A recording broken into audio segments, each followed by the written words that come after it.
South কোরিয়ার এক ব্যস্ত শহরে কিম পরিবার এক স্যাঁতস্যাঁতে বেসমেন্ট অ্যাপার্টমেন্টে বাস করত। তার স্ত্রী চুংসুক, বুদ্ধিমান ছেলে কি ইউ এবং মেধাবী মেয়ে কিজুং এর সঙ্গে টুকিটাকি কাজ করে তাদের জীবনযাপন হতো আর কি। তাদের আর্থিক অবস্থা খুবই খারাপ ছিল, তাই তারা পিজার বাক্স ভাস করে আর ইন্টারনেটের জন্য ফ্রি ওয়াইফাই খুঁজে তাদের দিন কাটাতো। একদিন কিউ এর বন্ধু মিন ইউক একটি সুযোগ নিয়ে আসে। মিন ইউক বিদেশে পড়তে যাচ্ছিল আর তার জায়গায় একজন ইংরেজি টিউটার দরকার ছিল, যিনি ধনী পার্ক পরিবারের মেয়ে দা হাইকে পড়াবেন। কিউ সুযোগটি পেয়ে লুফে নেয়। যদিও তার প্রয়োজনীয় যোগ্যতা ছিল না, তাই তার বোন কিজুং তাকে নকল বিশ্ববিদ্যালয়ের ডিগ্রি বানিয়ে দেয় আর সে ছদ্মবেশী নাম ইউজ করে সেই পরিবারে পড়াতে যায়, যেখানে তার নাম ছিল কেভিন। তাদের বাড়ি ছিল বেশ সাজানো গোছানো। মি পার্ক একজন সফল ব্যবসায়ী এবং তার স্ত্রী ইয়ংকেও কিছুটা সরল এবং বিশ্বাসী টাইপের। তাদের কিশোরী মেয়ে দা হাই কিউ এর ছাত্রী এবং তাদের ছোট ছেলে দা সাং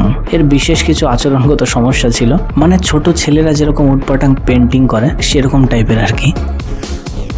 কিউ পার্ক পরিবারে কিছুদিন পড়ানোর পর যখন সে একটু স্টেবল হয়, তখন তার মাথায় একটা বুদ্ধি আসে। সে দেখে এখানে আরও সুযোগ রয়েছে। তারই বোনকে এক থেরাপিস্ট হিসাবে পরিচয় করিয়ে দেয় এবং তার নাম হয় জেসিকা। এবং জেসিকা যখন এই বাড়ি আসে এমনভাবে বোঝায় যে আপনার ছেলের থেরাপির দরকার, যেটা আমার মতো এক্সপার্টই পারবে, এবং সপ্তাহে 2টো করে সেশন নেওয়ার পর সে ধীরে ধীরে ঠিক হয়ে যাবে। যখন সে বেশ বিশ্বাসী হয়ে ওঠে, এরপর তারা চালাকির সাথে পার্ক পরিবারের ড্রাইভারকেও বরখাস্ত করায়, যাতে তার বাবা কি তায়েক তার জায়গাটা নিতে পারে। কিছু প্রমাণ সাজিয়ে দেখানো হয় ড্রাইভার মালিকের গাড়িতে মেয়ে ছেলে নিয়ে ওই সমস্ত কাজবাজ করে আর কি, বুঝতে পারছো। এটাতেও সফলতা পাওয়ার পর সবশেষে তারা দীর্ঘদিনের পরিচারিকা মুং গোয়াং মিথ্যে অভিযোগে বরখাস্ত করে তারই মাকে সেই জায়গায় নিযুক্ত করে।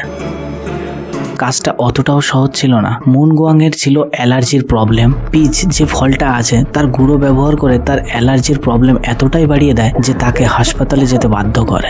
আর এটা এদের ফ্যামিলি এমনভাবে সাজায় সে ঘটনাটা, পার্ক পরিবারকে দেখানো হয় যে তার টিভির প্রবলেম আছে আর আপনার ঘরে একটা ছোট্ট ছেলে আছে, তাহলে ভাবো কিরকম প্রবলেম হতে পারে। আর এভাবেই কিম পরিবার পুরোপুরি পার্ক পরিবারের নিয়ন্ত্রণ নিয়ে নেয়। কিছুদিনের জন্য সবকিছু ঠিকঠাক চলছিল। কিম পরিবার পার্ক পরিবারের বাড়িতে আরামদায়ক জীবনযাপন শুরু করতে থাকে। তারা পার্ক পরিবারের অবর্তমানে তাদের বিলাসবহুল বাড়িতে আনন্দও করতে থাকে, কিন্তু এই সুখ দীর্ঘস্থায়ী হয় না। এক ঝড়ের রাতে পুরনো পরিচারক মুন গোয়াং ফিরে আসে এবং অনুরোধ করে বাড়িতে ঢোকার জন্য, কারণ সে কিছু গুরুত্বপূর্ণ জিনিস নিতে চায়। চুংসুক তাকে ঢুকতে দেয়, কিন্তু মুন ওয়াং সোজা নিচের তলার বাংকারে চলে যায়। পুরনো পরিচারক মুন গোয়াং এর গোপন কথা ফাঁস হয়ে যায় যে তার স্বামী গুন শে গত কয়েক বছর ধরে সেই বাংকারে বসবাস করে।